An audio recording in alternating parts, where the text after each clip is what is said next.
Bonjour à toutes et à tous et bienvenue dans le podcast. Aujourd'hui, je suis avec Inès et Zara. Hello. Coucou. Vous allez bien? Ça va et toi? Ça va. Ça va très bien. En plus, c'est une belle journée ensoleillée, donc Ouais, tout va très bien. Donc du coup, je vais d'abord vous laisser vous présenter un petit peu pour qu'on puisse vous connaître. Alors du coup, moi c'est Inès, je suis étudiante en 2e année à Sciences Po, du coup. Je suis membre de l'association Femmes et de plein d'autres assos d'ailleurs, mais du coup de l'asso Femmes puisque ça se prête à l'épisode, du coup l'asso féministe intersectionnelle de Sciences Po. Et merci de m'avoir invitée, quoi. C'était avec plaisir. Et donc moi je m'appelle Zara, je suis en première année et voilà. Donc du coup, je vais vous poser un petit peu quelques questions pour vous connaître un petit peu plus. Tout d'abord, quelle est la première fois que vous avez entendu parler de féminisme? Alors la première fois, je pense que c'était au lycée. Oui, c'est un peu tard, mais en fait, j'ai toujours grandi dans une famille où on était en mode lutte pour tes droits, vas-y. Et genre, mais jamais pour les femmes, tu vois.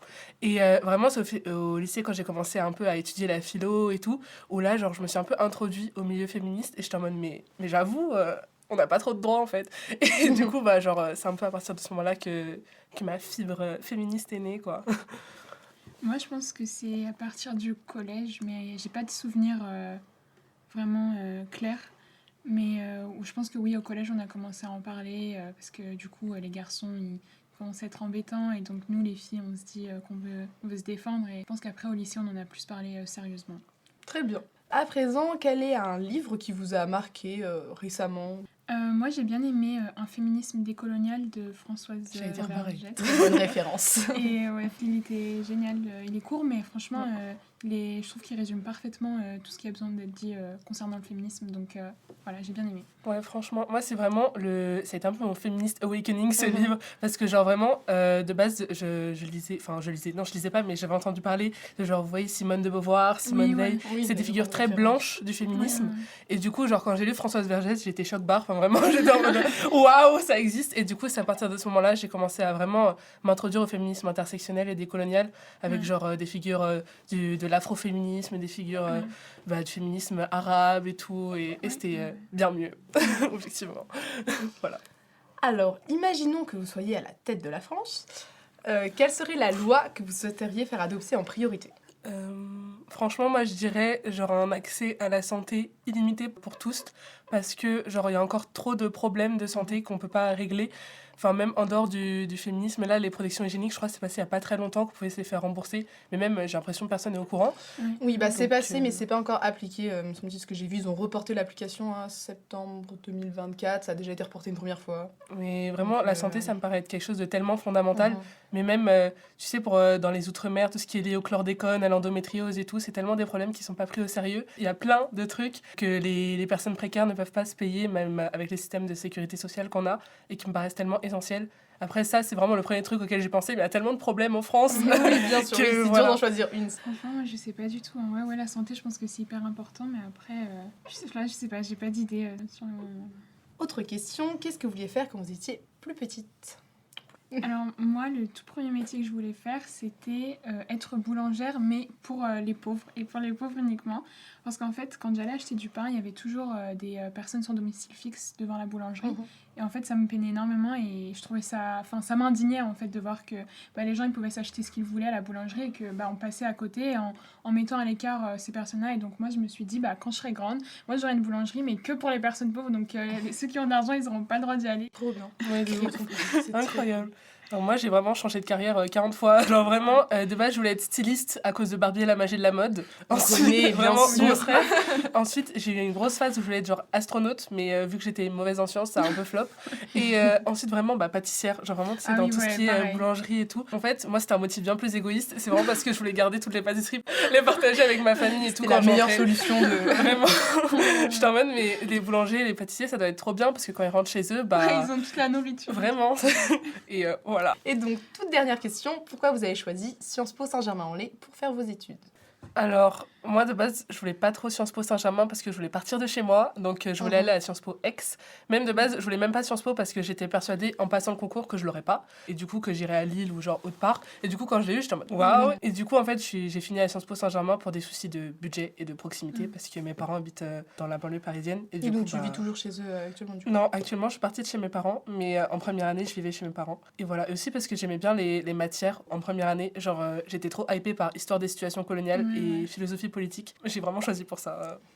Moi, j'ai été prise sur admission parallèle, donc j'avais pas trop le choix, entre guillemets. Enfin, c'était cette école-là et pas d'autres IEP. Et t'as eu un regret, un petit peu... En fait, l'année dernière, j'étais en première année à la fac, et donc c'est vrai que parfois, ça me manque, parce que j'aimais beaucoup les cours que j'avais à la fac, mais après, je me dis qu'en soi, Sciences Po, il y a un peu ce confort-là de pas s'inquiéter pour les masters, ou même cette garantie qu'on va avoir un bon métier, entre guillemets, donc ça, c'est un peu rassurant. C'est vrai que moi, j'étais dans une petite fac et une petite licence, et donc c'est vrai que j'ai pensé énormément au master, alors qu'en soi, j'étais qu'en première année, et là, il n'y a pas ce stress-là, donc...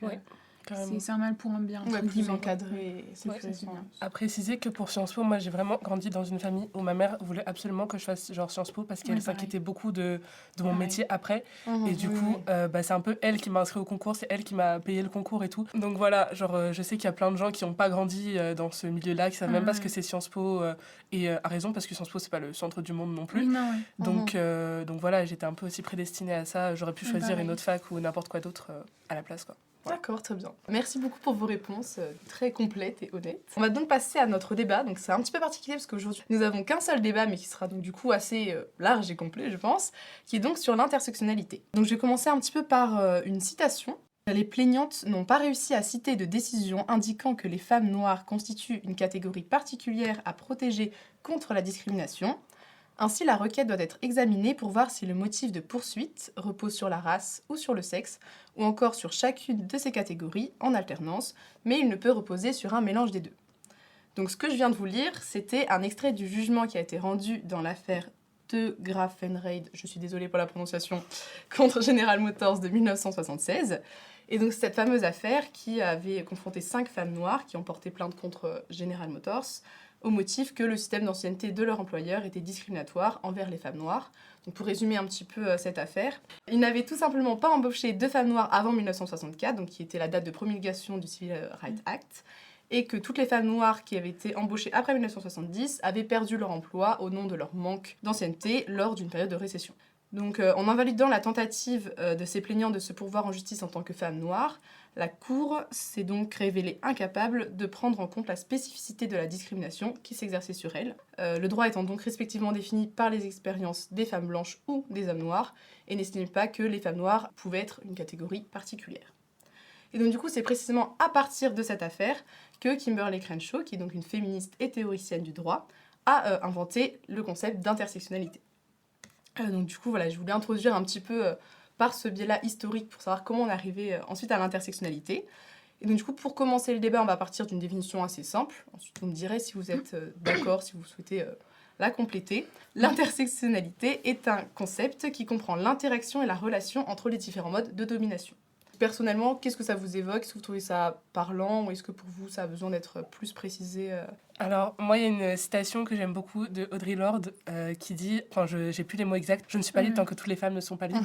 Je pense que pour moi, c'est vraiment ça l'intersectionnalité. C'est genre, tu peux pas partir avec une définition hyper simple de ce qui est féministe, qui est généralement ce qui est conforme au système d'oppression, c'est-à-dire les femmes blanches, bourgeoises, etc. Et ensuite te dire féministe et ensuite te dire que tu te bats pour les femmes. Moi, ça me révolte. Tous les jours, je me lève énervée de voir qu'il y a des gens qui se considèrent féministes après l'interdiction de l'abaya, qui se considèrent féministes après dire oui, mais en Iran, les femmes, elles sont obligées de porter le voile, t'as pas honte. Vraiment, c'est pas parce que tu te bats pour ta catégorie de personnes que tu es féministe, et loin de là, d'ailleurs. Et je trouve qu'aujourd'hui, encore plus, il y a un peu cette généralisation du terme féministe, où en gros, même des gens comme Thaïs Descuffon, le collectif Némésis... Tu peux expliquer du coup un petit peu... Ouais, le collectif Némésis, du coup, c'est un collectif d'extrême droite qui se base sur une conception raciste de défense des femmes. En gros, elles disent que oui, nous, on est pour virer tous les immigrés, donc pour la protection des femmes. En gros, je ne suis pas non plus experte du sujet. Et Thaïs Descuffon, du coup, c'est une militante un peu masculiniste qui dit ouais, mais moi, je suis une femme et regardez, je connais ma vraie place de femme à la cuisine. Et du coup, voilà, quand tu dis qu'il y a des gens aujourd'hui... Enfin, après, Thaïs Descuffon, je sais pas si elle se définit féministe, mais... Non, justement, elle, c'est vraiment, je suis pas féministe, quoi, parce que... Ah ouais, ok. Le féminisme, c'est le mal. Oui, voilà, okay. c'est ça. Bah alors, le collectif Némésis, en tout cas, ils se disent collectif féministe d'extrême droite. Et ça, c'est vraiment un oxymore total. Ouais. Genre, vraiment, ça n'existe pas. Le seul féministe qui existe, c'est un féminisme intersectionnel. Et si ton féminisme n'est pas intersectionnel, c'est de la merde, quoi. Bah moi, je suis d'accord. Je pense que t'as tout dit. Mais ouais, enfin... moi c'est vrai que j'ai du mal avec les personnes qui encore aujourd'hui définissent le féminisme comme étant l'égalité homme-femme, ou en tout cas, enfin c'est plus que ça, et en plus il y a beaucoup de problèmes à prendre en compte. Il n'y a pas qu'un seul type de femme, et donc on peut pas juste vouloir l'égalité homme-femme et point à la ligne. Pour moi, le féminisme, c'est vraiment la libération de la femme du patriarcat et du capitalisme, parce que c'est deux systèmes qui profitent du coup de l'exploitation de la femme pour s'enrichir ou pour juste se maintenir. Et donc, encore entendre aujourd'hui que c'est juste simplement l'égalité homme-femme, c'est vrai que c'est pénible en fait à la longue. Donc, surtout que c'est une vision qui est hyper binaire, parce que hommes et femmes, c'est pas les deux seuls genres qui existent. Oui, bien sûr. Donc, c'est encore une fois très... binarité, dualité. Très très réducteur. Et genre, juste dire, ça ouvre la porte déjà au fait que toutes les autres féministes soient des misandres hystériques extrémistes qui voudraient la mort de tous les hommes et leur expulsion du territoire. Donc, je dis ça parce qu'on me l'a déjà sorti une fois. Donc, basé sur des expériences personnelles. Non, mais voilà, ça ouvre la porte à ça. Et en plus, surtout que ça prend des biais discriminants, même inconsciemment, quoi. Une fois que t'as pas une vision très systémique du patriarcat, tu vas nulle part, quoi.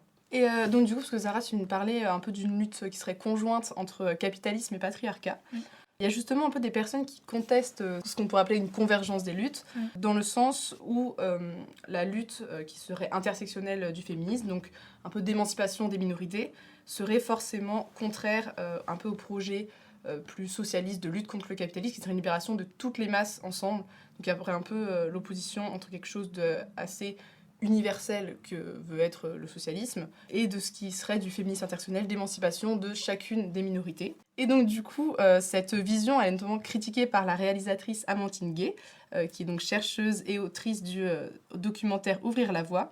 Et donc, je cite, elle dit que dès la visibilisation des afroféministes sur les réseaux sociaux, nos plus grands et premiers détracteurs ont été les hommes blancs de gauche, qui considéraient que nous n'étions pas représentatifs des femmes noires, puisque trop éduquées et trop bien articulées. Donc, est-ce que vous pensez justement, quelle est votre réaction à... En soi, c'est un problème parce que pourquoi est-ce que le fait qu'une femme noire elle soit éduquée, c'est pas représentatif de la femme noire de manière générale. En fait, c'est un cliché qui est raciste, parce que du coup, la femme noire, c'est la femme pas éduquée, c'est toujours les stéréotypes qu'on retrouve, donc agressive, etc. Et là, en fait, il fait un constat comme si c'était un fait universel, et du coup, c'était l'exception à la règle, la femme éduquée. Enfin, déjà, ça, c'est un problème en soi. Donc, ensuite, le reste, c'est tout aussi incohérent pour moi.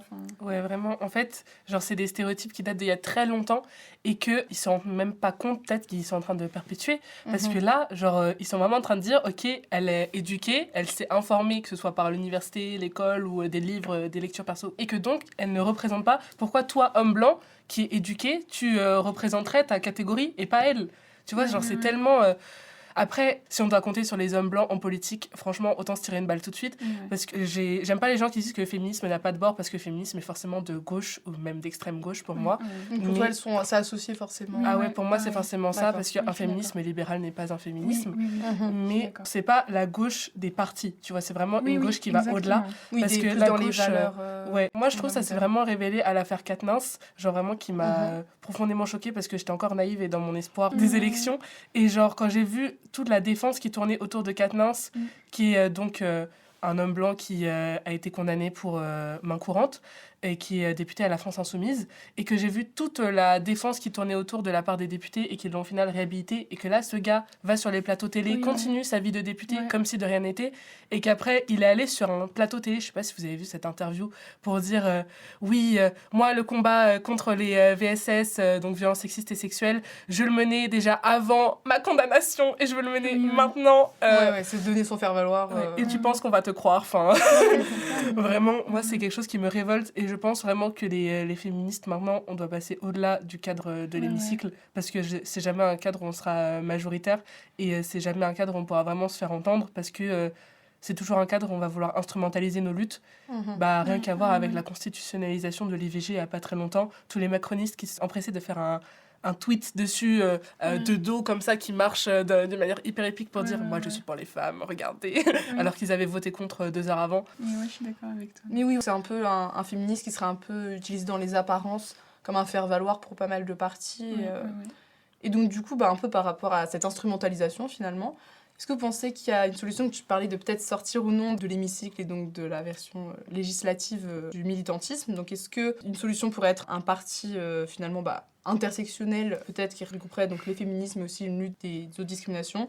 Ou est-ce que non, ce serait pas spécialement efficace, qu'il faut agir plus directement? Moi, je pense qu'au-delà de partir de l'hémicycle, il faudrait juste partir du capitalisme en lui-même parce que, en fait, je pense qu'on ne s'en rend pas assez compte, mais c'est vraiment limite la cause de tous nos problèmes, en fait. Enfin, le capitalisme, il a engendré beaucoup d'oppression et de discrimination, donc le racisme, le sexisme et tout type, en fait, de discrimination. Et donc, je pense qu'un parti, il changerait pas les choses. Ou il va peut-être faire en sorte qu'il y ait des améliorations, mais les partis, c'est vraiment un instrument au service du capitalisme. En soi, même si c'est des partis de gauche, ce sera jamais assez de gauche et ce sera jamais assez radical pour faire en sorte qu'il y ait un changement réel au sein de la société. Donc pour moi, c'est vraiment le système capitaliste qu'il faut abattre, entre guillemets. Ouais, moi, je pars du principe qu'à partir du moment où on est sur un parti avec des représentants, il y aura forcément des gens qui seront pas inclus dans ces représentations. Ouais. Parce que c'est normal, on est des êtres humains, on part forcément avec des biais. Moi, par exemple, je n'ai pas de handicap. Je peux pas me permettre de parler pour toutes les femmes, et notamment les femmes qui sont handicapées, ou je suis pas une minorité de genre, je peux pas parler pour les minorités de genre, tu vois. Donc, c'est forcément, ça part de ça. Et à partir du moment où il y a des représentants, il y aura forcément des gens qui seront lésés par ces représentations. Et pour moi, faire un parti féministe intersectionnel, c'est vraiment, encore une fois, un peu contradictoire parce que ce serait conformer au système qu'on veut abattre et donc passer par ces moyens pour arriver à une fin au final qui sera peut-être même pas suffisante. Après, je sais pas si j'ai vraiment des moyens concrets là tout de suite maintenant. C'est ça, c'est ce que j'allais vous répondre là. Donc c'est revoir finalement le système dans lequel il s'inscrit et pas forcément rentrer dans les codes existants. Mais alors du coup, est-ce que vous auriez d'autres solutions, peut-être une organisation de la société civile? On parle beaucoup aussi des associations féministes qui ont quand même un poids assez important. Est-ce que ce serait plus marcher via l'associatif, la société civile? Enfin, je sais pas, qu'est-ce qui, pour vous, devrait être avantagé un peu plus? Alors, pour moi, déjà, le principe de l'horizontalité, il est vraiment fondamental. D'ailleurs, on le voit pas mal avec femmes, c'est que si c'est pas une asso horizontale, ça n'a pas lieu d'être, quoi. Parce que, justement, il y a pas très longtemps, j'ai lu le livre La terreur féministe, petit éloge du féminisme extrémiste de Irénée. Et il était très bien, d'ailleurs, très court, je vous le conseille. Et en fait, elle disait que le féminisme, c'est l'abolition du pouvoir. À partir du moment où tu veux prendre le pouvoir sur quelqu'un, ça va pas marcher. Mais du coup, pour moi, ça passe déjà par l'horizontalité, forcément, de toute organisation, s'il y en a qui sont créées, et faire ça à notre échelle, plutôt que vouloir absolument faire quelque chose de très global, parce que si on veut faire quelque chose de très global, on va forcément pas prendre en compte les problématiques de la région.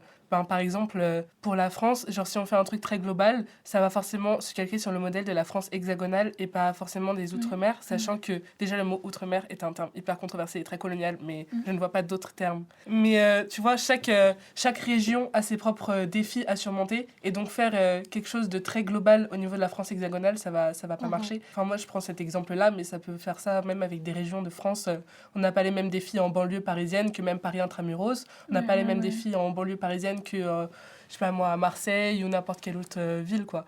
Ouais, moi je suis d'accord, et aussi je pense que quelque chose qui est quand même hyper important, c'est vraiment lire, et on en parle beaucoup dans les milieux socialistes et communistes, on ne lit plus assez, et donc je pense que c'est très important de lire des théories, que ce soit des théories féministes, des théories socialistes, communistes, etc., pour vraiment déjà prendre conscience de sa condition, et puis du coup faire en sorte de savoir comment lutter concrètement, parce qu'aujourd'hui du coup on le ressent beaucoup en fait, ce manque de lecture entre guillemets, parce que il y a du coup ce féminisme mainstream, pop féminisme aussi, je crois que c'est un terme qui est employé, et en fait c'est toujours des discours très libéraux et pas de choses concrètes derrière, et donc c'est aussi ce qui fait que les combats pour le féminisme ils sont très limités. C'est vraiment la volonté des classes dominantes en fait d'écarter le plus possible les masses de la lecture pour que justement elles puissent pas se révolter, et c'est en lisant qu'on va réussir en fait justement à mieux combattre et à mieux lutter. Ça ouvrira d'autres modèles et perspectives en fait auxquels on ferme un peu, et on essaie de dire qu'il n'y a pas d'autres solutions possibles. Je trouve ça hyper intéressant. Après, pour le coup, moi, quand j'ai commencé à lire des lectures féministes, j'ai vraiment senti un décalage parce que genre je comprenais rien au début. C'est super dur au début. Faut vraiment lire des lectures assez faciles de base, peut-être assez générales, et surtout des gens qui ont un vocabulaire assez standard, quoi, normal, parce qu'il y a des gens, des fois, je lis des livres et genre je suis obligée de lire le paragraphe 3 fois avant de comprendre, quoi, parce que c'est aussi écrit selon des codes bourgeois et très académiques que t'as pas forcément quand t'es quelqu'un de lambda ou quelqu'un qui n'a pas forcément grandi dans ce milieu. Donc il faut aussi calquer là-dessus, dire qu'il y a aussi une barrière. Des références aussi des fois à des trucs historiques, tout ça, dont on ne peut pas avoir forcément. Je suis d'accord. Et donc du coup, je trouve ça assez intéressant le fait que tu parles de qu'est-ce qui serait un peu applicable en France. Est-ce qu'on devrait le faire d'une manière très universelle, comme on aime beaucoup le faire en France par tradition? Justement, si on revient sur le terme d'intersectionnalité, c'est donc un terme qui est né aux États-Unis, dans un contexte où l'identité raciale est quand même beaucoup plus présente et il y a beaucoup plus de tensions. Mais en fait, pour moi, tu vois, c'est juste des contextes qui sont différents, Ouais, mais exactement. la discrimination raciale, elle est omniprésente en France. Surtout que la France a vraiment une histoire très Ouais, conflictuelle avec ouais. la colonisation. Logique, qui n'a pas une histoire conflictuelle avec la colonisation Ouais, c'est quand ça. t'es un pays européen. Mais Que juste les structures de domination, elles sont différentes aux Ouais, États-Unis, c'est ça. en France, etc. Pour continuer un peu cette question de se revendiquer intersectionnel, est-ce que vous pensez que tout le monde peut le faire, même s'il n'est pas personnellement concerné? Il y a notamment Angela Davis qui, après la défaite d'Hillary Clinton aux Américaines, avait expliqué sa défaite par le fait qu'elle représentait un élitisme d'un féminisme bourgeois et qu'elle n'avait pas su parler aux classes populaires et racisées qui auraient pu peut-être la suivre, mais qui factuellement ne sont pas du tout senties représentées. Enfin, on considérait qu'elle incarnait pas du tout l'intersectionnalité dont pourtant elle se revendiquait dans ses discours. Donc, est-ce que ça, c'est pour vous la preuve que pour être d'un féminisme intersectionnel, il faut être concerné directement? Moi, je pense que si on attend d'être concerné pour lutter, dans ce cas-là, il n'y a rien qui avancera jamais. Donc, c'est pour ça que pour moi, c'est important de se battre pour toutes les causes et toutes les discriminations, même si on n'est pas concerné. pour moi, c'est très important de connaître ses limites, genre les biais qu'on a. Parce que j'ai un peu un problème, par exemple, avec les femmes blanches qui disent qu'elles sont intersectionnelles et qui donc représentent les femmes racisées. Enfin, genre, tu peux représenter, mais tu connaîtras jamais la souffrance qu'on C'est vit pas au parler quotidien, à la tu connaîtras place de- jamais. Ouais, voilà. Et donc, c'est très important de reconnaître ses erreurs, de vouloir être une bonne alliée et tout. Mais faut vraiment pas overstep et prendre la place des gens. Parce que, genre, à partir du moment où tu es, par exemple, une femme valide, une femme cisgenre, une femme hétéro qui parle au nom des personnes queer, par exemple, il faut à un moment laisser la place aux gens de s'exprimer. Et tu peux être intersectionnel, tu peux avoir ces valeurs vraiment ancrées au fond de toi. Et si elles sont vraiment ancrées au fond de toi, tu laisseras l'espace aux gens Oui, ouais. de parler et de dire ce qu'ils ont sur le cœur.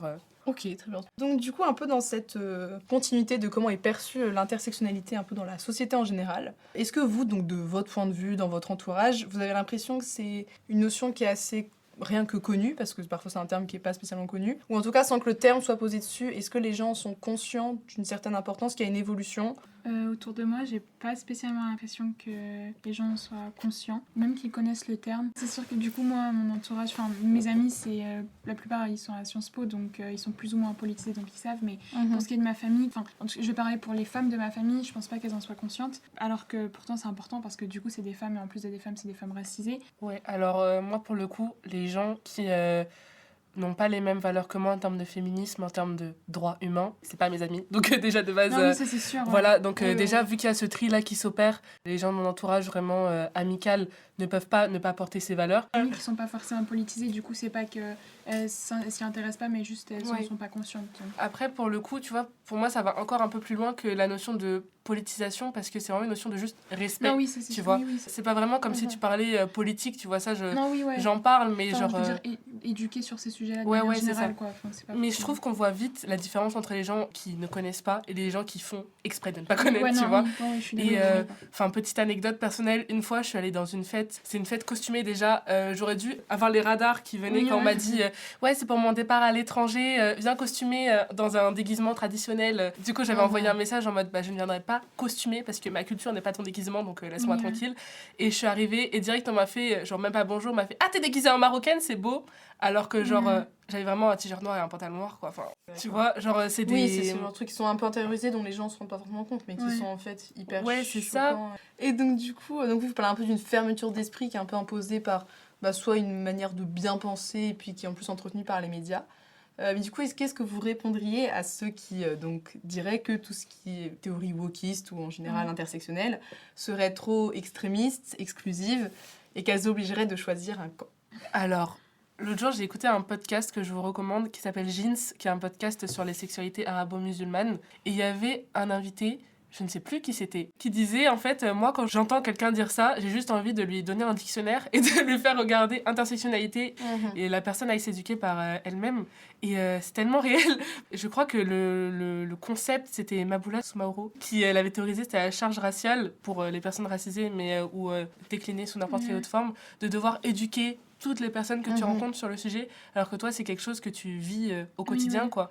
Et c'est fatigant. Donc, au bout d'un moment, t'as juste envie de dire, enfin, ouvre un livre. Ces gens-là sont assez fermés d'esprit et donc même que tu peux leur rétorquer n'importe Oui, quoi, ouais, resteront dans leur idée et le débat il va être hyper stérile à la fin. Après, le problème, c'est que, comme tu as dit, il y a des gens qui vivent pas certaines discriminations et nous, on les vit quotidiennement. Et donc, en fait, quand on nous rétorque non, mais votre propagande wokiste ou des trucs comme ça, en fait, moi, ça n'a aucune valeur parce que je sais que je le vis, donc ça sort pas de nulle part. Ouais. J'invente pas des problèmes. Malheureusement, on peut pas les changer, ces personnes-là, même si on leur donne un livre ou on leur montre notre situation de la vie quotidienne. Ils vont toujours rester fermés la plupart du temps, fermés d'esprit. Donc, honnêtement, ça sert à rien de se fatiguer avec ces personnes-là parce que pour moi, on va juste se fatiguer plus qu'autre chose en fait.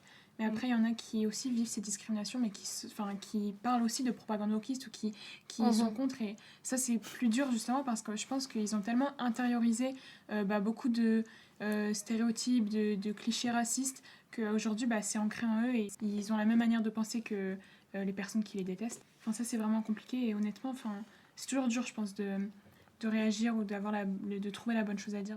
Je sais pas si on peut pas les changer, mais pour moi, c'est surtout pas notre responsabilité de les changer. Aussi, dans le sens où nous, on reste qu'un être humain avec notre vie à gérer à côté.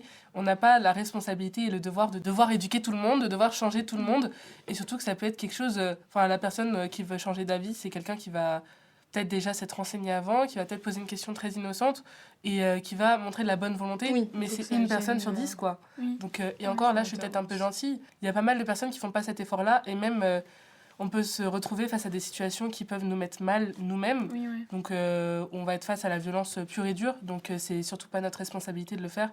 Après, si on part pessimiste au point de dire qu'on peut pas les changer, ouais, c'est un peu compliqué, quoi, parce que du coup, ça fait comme si la lutte était sans issue. Moi, je pense que la lutte, c'est par l'action collective. Et même si on se rassemblait tous, ce serait bien d'avoir le plus de gens avec nous possible, tu vois. Donc, non, mais c'est montrer par l'action que des choses peuvent exister. Un peu ouvrir, justement, comme tu dis, des fois, on reste dans des schémas où voilà, les discriminations sont complètement intériorisées, en fait.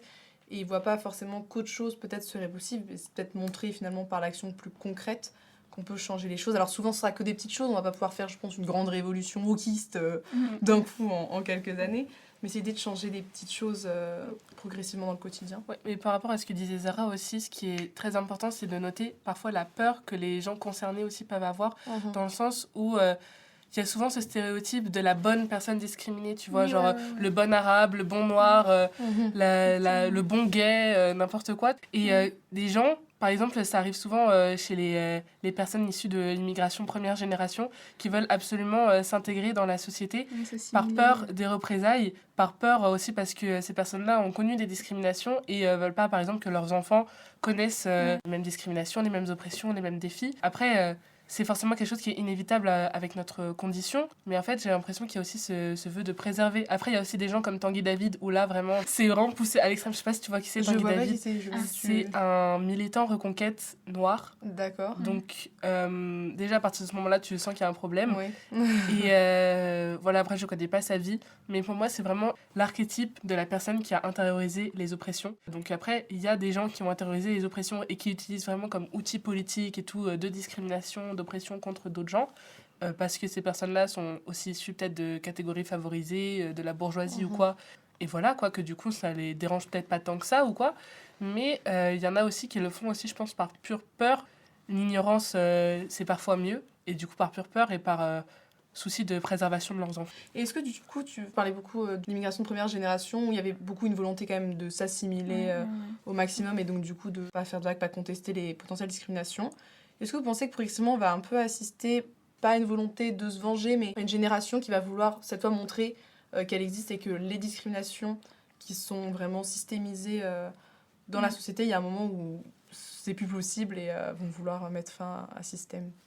Ouais, moi, je pense que, bon, peut-être pas venger les anciennes générations, mais moi, même mes parents, ils le remarquent aussi. Moi, j'en parle des fois avec mon père, il dit que oui, par rapport à... Même ses parents à lui, du coup, qui sont arrivés en France, il m'a dit que notre génération à nous, elle est beaucoup plus consciente, en fait, de ces discriminations. Oui, c'est ça. Ou alors, je pense que les autres aussi, en soi, ils étaient conscients aussi, ils sont pas complètement débiles non plus. Mais aujourd'hui, il y a vraiment cette volonté, en fait, de pas se conformer à la volonté de la France, à une volonté qui est quand même raciste, et de faire en sorte en fait de montrer qu'on va lutter contre les discriminations, lutter contre les oppressions, le racisme, ce qui n'était pas le cas avant. Donc oui, moi je pense que c'est beaucoup plus présent aujourd'hui et ça continue. Oui, je pense que la conscience, elle est là chez nous tous, chez tous les enfants d'immigrés, chez tous les immigrés aussi. Mais c'est juste que, encore une fois, il y a ce souci de peur. Et je pense aussi, comme disait Zara, que c'est un peu en train de s'effriter, ce souci-là. Enfin, moi, j'ai surtout vu au moment des révoltes à la mort de Naël, Ouais. parce que là, c'était vraiment... Enfin, je sais pas si vous êtes allés aux marches blanches et tout, mais moi, j'y étais, et j'ai vu des darons, vraiment des vieux, qui étaient là, des Oui, daronnes, ouais. des mères avec leurs poussettes qui étaient là. C'est l'idée pour, de plus laisser passer, de plus ouais. fermer les yeux. Ouais, et c'est quelque chose qui est très récurrent avec le sujet des enfants morts de violences policières, parce que dans ce cas-là, une fois que tu touches aux enfants, une fois que tu touches à leur progéniture, il n'y a plus cette protection-là. D'ailleurs, recommandation littéraire, je vous conseille le livre de Kautar Archi qui s'appelle Comme nous existons, qui est incroyable et qui donc parle un peu de ce sujet de violences policières, mais de manière assez indirecte, de mères immigrées qui vont aussi... commencer à organiser une protestation suite à la mort d'un enfant arabe dans leur quartier et tué par la police. Et du coup, c'est très intéressant. Lisez-le. Voilà. Oui, finalement, c'est vraiment des réactions assez spontanées et presque émotionnelles parfois sur un événement très ponctuel, alors que certains pourraient qualifier de faits divers, mais qui finalement témoignent, je pense, quelque chose de plus profond, un peu de sentiment d'injustice. C'est pas quelque chose de ponctuel, en plus, c'est quelque chose qui arrive vraiment Oui, très régulièrement dans nos bien quartiers. sûr. Et qui est Des vraiment... fois, c'est explosif. Ouais, c'est ça. C'est juste que là, avec la mort de Naël, ça a été vraiment montré. Je pense. Oui, tout à fait. Et surtout, Je pense aussi. et surtout qu'il y a une vraie diabolisation Par les médias. par les Et je médias. pense que ça aussi, encore une fois, ça joue sur nos parents, nos grands-parents, parce qu'ils ont plus... Enfin, les médias, ils ont une certaine légitimité que nous, on n'a pas forcément, et donc ils vont tendance à croire ce qu'ils voient sur les médias. C'est toujours dur, en fait, de contrer ça et de les faire changer d'avis, parce qu'il y a vraiment une intériorisation qui est forte, en fait. Voilà, c'est la violence symbolique, comme en parle Bourdieu. Avec un vocabulaire bien spécifique, tu vois. Oui, genre, tout à justement, fait. manifestation pour les retraites, on parle de manifestation. Là, on parlait d'émeutes. On parlait... Oui, il y a vraiment... Oui, de pillage, de violence. Vraiment urbaine, un forcément, vocabulaire tout de très suite, c'était criminel très, pour désigner juste les jeunes racisés de banlieue, quoi. Et aussi, je voulais revenir sur le fait que c'était une marche blanche, là, par exemple, et qu'on a quand même fini gazé, encerclé par la police. Vraiment une la dinguerie, tu réaction vois. n'est pas la même non plus. Alors qu'encore une fois, c'était un public de daronnes avec des poussettes, avec des enfants, et que c'était une marche blanche. Genre vraiment un hommage. C'est pas non plus... Enfin, il y avait rien de cassé, il y avait rien de ouf. Vraiment, je me rappelle, quand je suis rentrée chez moi, j'étais vraiment en mode waouh, qu'est-ce qui vient de se passer? Et je suis rentrée, j'ai vu la télé allumée sur genre BFM TV, avec genre des gens qui disaient les émeutiers, entre guillemets, de banlieue qui provoquent la police en leur lançant des pavés, alors que c'était tellement pas comme ça sur le terrain. Et du coup, des fois, j'ai juste envie de prendre les gens qui regardent BFM TV, les mettre dans Allez voir, oui, parce que en fait, à chaque fois, ça montre un point de vue, donc forcément, pour qu'ils se rendent compte, en très fait. catastrophiste, alors que non, peut-être que... Ouais, parce que c'est pas tant comme que ça tu vis l'as pas... vécu, en tout cas. Ouais, c'est ça, tant que tu vis pas la situation, tu te rends pas compte qu'en fait, c'est un regard qui est tellement biaisé et qui est tellement fait juste pour avoir de l'audience et pour complaire à une certaine vue très conservatrice. Puis en fait, ce regard, on le perçoit aussi dans la réponse qui a été donnée un peu par le gouvernement et les dirigeants en général, qui a été de les parents n'arrivent pas à tenir leurs enfants. Oui, ouais. Donc du coup, nous, on va les garder plus longtemps à l'école, on va beaucoup plus les encadrer parce qu'ils n'arrivent pas à les tenir. Et en fait, c'est un peu montrer du doigt les parents dont l'éducation serait défaillante. C'est justement, je trouve, ne pas répondre à ce qui était vraiment la contestation. Enfin, ils prennent jamais le problème de la bonne manière, en fait. Enfin, c'est toujours... à chaque fois, c'est vraiment la faute, elle est remise sur les parents ou les personnes de banlieue, parce que c'est des personnes de banlieue, parce que c'est des personnes... C'est les Arabes et les Noirs, et sans vraiment compréhension profonde, en fait, du vrai problème. Et c'est dommage. Et c'est surtout, encore une fois, perpétuer des stéréotypes racistes et coloniaux. Genre, pourquoi cette mère serait moins, ou ce père ou ce parent serait moins capable que toi d'élever ses enfants? Genre, pourquoi est-ce que eux ils auraient besoin d'être babysités par le gouvernement pour leur apprendre à élever leurs propres enfants? La dimension super paternaliste. Des personnes en banlieue, on va les nettoyer au Karcher, au Karcher.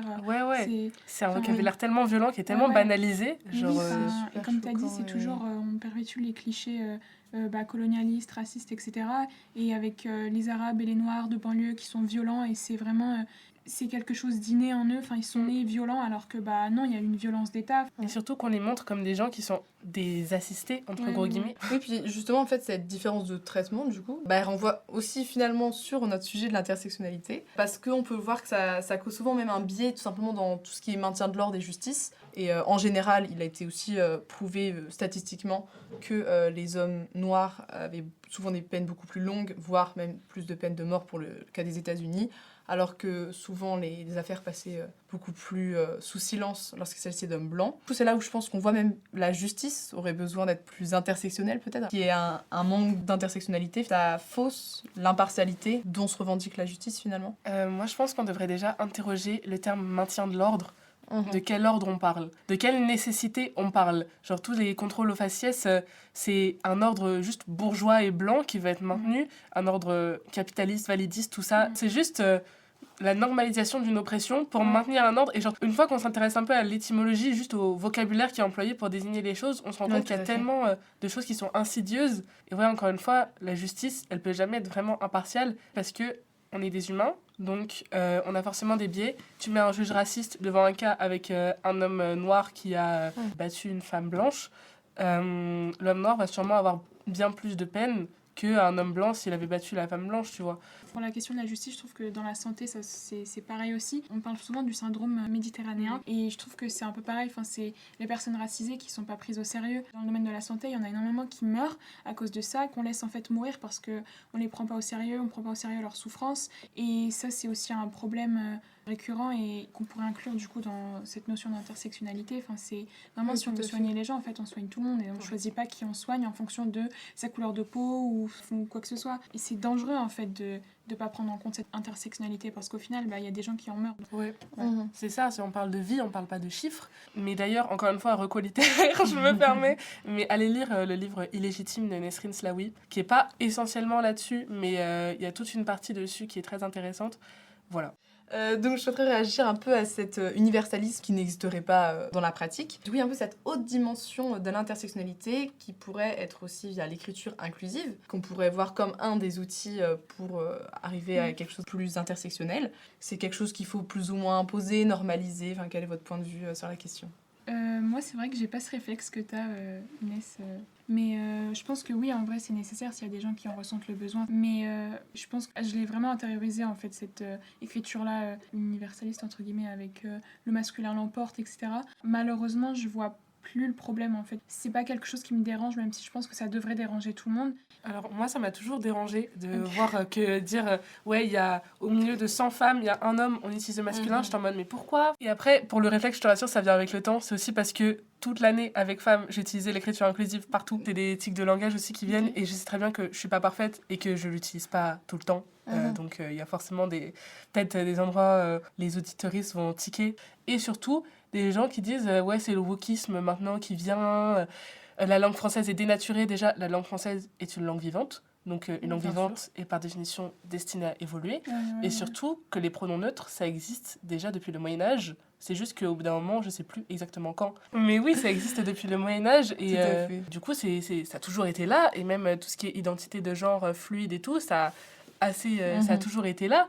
Et c'est juste oui, que... c'est ça, c'est l'idée que ça a été effacé à un moment dans beaucoup pour une raison idéologique. Il a été fait pour ça, pour empêcher certaines professions, pour pas s'y voir, parce que ça a quand même un énorme enjeu de représentation. Oui. Souvent, quand on parle d'écriture inclusive, c'est comme le terme n'existe pas, forcément, les gens ne s'imaginent pas. Mais surtout que les gens ne s'imaginent pas le métier exister, c'est un problème alors. Parce que ça veut dire qu'une femme qui voudrait devenir, je sais pas moi, autrice, si elle voit auteur toute sa vie, elle va se dire c'est un métier masculin. Pourquoi moi je serais écrivain et pas écrivaine? Pourquoi je serais auteur et pas autrice? Pour moi, c'est quelque chose... Enfin, les femmes qui ont un métier... par exemple, Yael Braun-Pivet, moi je la supporte pas et on l'utilise beaucoup comme Elisabeth Borne aussi, comme des figures féministes parce que elles ont un métier prestigieux au gouvernement, mais en fait elles participent à l'oppression de beaucoup de la population française en fait. Et ça, il y a beaucoup de gens qui en fait vont inclure ces femmes-là dans leur discours féministe, alors que pour moi, ça n'a rien de féministe en fait. Oui, c'est le principe que c'est pas parce qu'elle est une femme à une place de pouvoir ou particulière qu'elle est spécialement féministe en général. Et ça, c'est vraiment quelque chose qui est récurrent, c'est ce truc de girl boss pour une fois, mais en fait, ce métier-là, il participe à l'exploitation, à l'oppression d'autres personnes, donc en fait, c'est pas quelque chose dont on devrait être fier. Mais c'est comme les gens qui disaient ouais, Gabriel Attal, premier homme gay au poste de Premier ministre. J'avais vu immense avancée pour les droits LGBT. Non mais j'avais vu une phrase qui pour moi résume parfaitement la situation, c'est Gabriel Attal est à l'avancée des droits queer, ce que Marine Le Pen est à l'avancée des droits des femmes. Genre c'est tellement réel. C'est juste parce que c'est une femme, Marine Le Pen, qu'on va dire peut-être ça y est, justement elle a grave joué là-dessus dans sa campagne de 2022 où son slogan je crois c'était une femme d'État, juste pour dire pour dédiaboliser son parti et que ça y est, du coup elle se battait pour les droits des femmes et c'était pareil pour Gabriel Gabriel Attal où il disait « La France avance, la preuve, je suis un homme gay et je me tiens ici devant vous avec mon discours et tout », alors que la première mesure qu'il a fait passer de l'éducation, c'est l'interdiction de la baya dans les écoles. Voilà, Enfin, on a connu un petit peu plus progressiste. Vraiment, pour le progressisme, on n'y est pas, quoi. Pareil pour Rachida Dati aussi, enfin, elle c'est une femme et une maghrébine, et puis à peine quelques jours après avoir été nominée, elle s'est fait traiter de beurette sur les plateaux télé, donc en fait, ceux qui t'embauchent ne sont pas tes alliés, toi tu participes encore une fois à une structure qui ne t'aime pas, qui oppresse les gens comme toi, ta communauté, donc c'est pas une avancée en fait, c'est pas quelque chose qu'on devrait célébrer. C'est toujours ce stéréotype-là de il faut absolument se conformer aux standards de l'homme blanc, cisgenre, hétérosexuel, valide, etc. quoi. Parce que justement, c'est ce que disait Irénée dans son livre. Elle disait en fait, mais pourquoi on perd notre temps à vouloir nous conformer dans un système d'hommes alors qu'en fait on pourrait juste créer notre propre système. C'est pas le référentiel de base et les autres qui seraient différents, non. C'est ça, c'est que là on vit vraiment dans un système où l'homme est la référence et doit être absolument ce vers quoi la femme ou ce vers quoi n'importe qui doit tendre. Et je dis ça, l'homme blanc doit être le référentiel de l'homme racisé, pareil pour toutes les catégories en fait. Du coup, pour conclure, dernière petite question, parce qu'on parlait de différentes personnalités politiques. Est-ce qu'il y a une personnalité, donc pas forcément politique, mais du coup plutôt militante et féministe? Et pour moi, c'est vraiment Nesrine Slaoui, parce que vraiment, cette femme, c'est la première personne maghrébine que j'ai vue parler de sa condition. Et ça me manque vraiment crucialement de voir des femmes maghrébines féministes, parce que j'ai l'impression qu'il y a vraiment un gros accent sur l'afroféminisme, ce qui est très bien. Bravo, bravo à toutes les femmes noires et à toutes les personnes noires qui sont féministes et afroféministes. Mais j'avais vraiment ce manque de littérature maghrébine et de juste femmes maghrébines de banlieue qui parlent de sa condition, quoi. Et du coup, quand j'ai lu, le premier livre que j'ai lu d'elle, c'était Seule. Vraiment, ça m'a fait pleurer toutes les larmes de mon corps. Mais vraiment, et je le conseille à toutes les personnes qui écoutent ce podcast, parce que vraiment, j'étais en mode, mais enfin quelqu'un le dit, quoi. Et du coup, vraiment, Nesrine Slaoui, c'est vraiment un exemple pour moi au quotidien, je l'adore. Ouais, moi je l'aime bien aussi. Après, moi j'aime beaucoup Françoise Vergès, parce que son livre, du coup, Un féminisme décolonial, et elle a fait d'autres livres aussi qui sont géniaux. Quand j'ai lu ce livre, je me suis dit, ça fait du bien en fait de voir que y a un féminisme qui inclut tout le monde et pas... j'ai encore un féminisme qui parle juste des qualités et puis être PDG d'une entreprise. Moi, ça m'a fait vraiment plaisir de lire ce livre-là et puis de voir son engagement, et j'aime beaucoup ses positions. Elle est souvent invitée dans les plateaux télé, et à chaque fois, je suis toujours ravie en fait de ce qu'elle dit. Je suis toujours contente et ça te parle. Ça me parle beaucoup. Mais je sais pas toi d'ailleurs, Zara, mais j'ai un peu du mal à m'identifier à des personnalités politiques féministes parce que j'ai l'impression que je suis toujours déçue au final. C'est vraiment plutôt des autoristes ou des chercheuses qui vraiment vont me marquer, mais les personnalités politiques... après, c'est peut-être parce que je suis encore trauma de l'affaire Quatennens, mais... Non, mais pareil, en vrai, ouais. Moi, la plupart du temps, les personnes que j'aime, elles sont pas forcément connues, mais après, moi, par exemple, sur les réseaux sociaux, notamment Twitter, je suis beaucoup de féministes qui sont vraiment très, très radicales dans leur féminisme, et du coup, elles sont pas connues, donc je pourrais pas citer leur nom, mais ça aussi, ça a énormément contribué à mon féminisme awakening, entre guillemets, et je trouve que les réseaux sociaux, c'est trop diabolisé, parce qu'on dit souvent que c'est une source qui est peu fiable. Moi, les personnes que je suis, c'est des personnes qui remettent énormément en cause, justement, cet ordre capitaliste et patriarcal, et en fait c'est des choses que j'aurais jamais vues de ma vie ou jamais lues si j'avais pas Twitter et si je suivais pas ces personnes-là, et donc ça permet une ouverture à un esprit critique finalement, parce que tu parlais justement de l'importance de lire tout ça pour sensibiliser, et finalement c'est un autre moyen il y a énormément de livres que j'aurais jamais connus si j'avais pas ce réseau social, donc Après les réseaux sociaux, je pense qu'on pourrait carrément faire un autre podcast parce que c'est en même temps un lieu pour témoigner et pour parler, pour sensibiliser, tellement important et tellement crucial, et en même temps un lieu de haine tellement puissant. Voilà. Bon, très bien. Si vous souhaitez rajouter quelque chose sur le sujet, sinon on peut passer à votre petite recommandation, livres, podcasts, films, tout ce que vous voulez. Alors, moi, je suis un peu une go des podcasts, donc j'adore vraiment les podcasts. Prenez note. Du coup, Jeans, encore une fois, comme je vous disais, sur les sexualités arabo-musulmanes, vraiment, c'est mon go-to en podcast. Écoutez-le. Il y a aussi Kif Taras et À l'intersection qui sont très très bien. Kif Taras, du coup, de Gracely Rokhaya Diallo, et À l'intersection de journaliste. Ouais, alors malheureusement, je lis pas assez de théorie féministe, je pense, mais il y a un livre que j'ai énormément apprécié, c'est Édouard Saïd, je sais pas si vous connaissez, donc l'orientalisme, et dans ce livre, justement, il parle notamment du fétichisme des femmes maghrébines et des femmes du Moyen-Orient par le monde occidental. Et je pense que du coup, c'est super important de le lire parce qu'on se rend compte en fait que c'est hyper intériorisé, notamment parce que du coup il y a une histoire coloniale importante avec les pays du Maghreb. Ce livre il est vraiment vraiment intéressant, donc moi je le recommande et je l'ai beaucoup aimé. Ouais, carrément. Et pour les livres, du coup, je vous conseille évidemment les 2 livres de Nesrine Slaoui, les livres de Françoise Vergès évidemment, et le livre Femmes, race et classe de Angela Davis. Pour moi, c'est bien un sûr, livre un que classique, mais toute féministe qui se respecte doit avoir lu. Moi, comme je l'ai dit, je lis pas assez de lecture féministe, mais je lis beaucoup de livres qui touchent à la colonisation et puis l'impact que ça a eu. Et toujours dans ces livres, il y a beaucoup de mentions faites à l'impact que ça a eu sur les femmes. Donc ça aussi, ça rejoint vraiment cette idée de l'intersectionnalité. Par exemple, du coup, France Fanon, qui a fait beaucoup de livres et qui n'est pas assez mentionné, alors que pour moi, c'est un auteur vraiment excellent. Et il y a notamment Les damnés de la terre, ou alors L'an 5 de la révolution algérienne, et qui parle énormément du traitement des Français, notamment envers les femmes algériennes. Et ça, c'est hyper important pour pourquoi on est aussi obsédé aujourd'hui avec le port du voile en France. Je pense que c'est vraiment intéressant, donc voilà. Très beau mot de la fin. Très bien, merci beaucoup. Donc regardez bien la description, il y aura plein de petits conseils, lecture Merci pour à cet toi. échange qui était vraiment super intéressant. Donc du coup, n'hésitez pas, comme d'habitude, à réagir au podcast, à partager. Et on se retrouve pour un prochain épisode. Merci beaucoup. Bye. Merci, au revoir.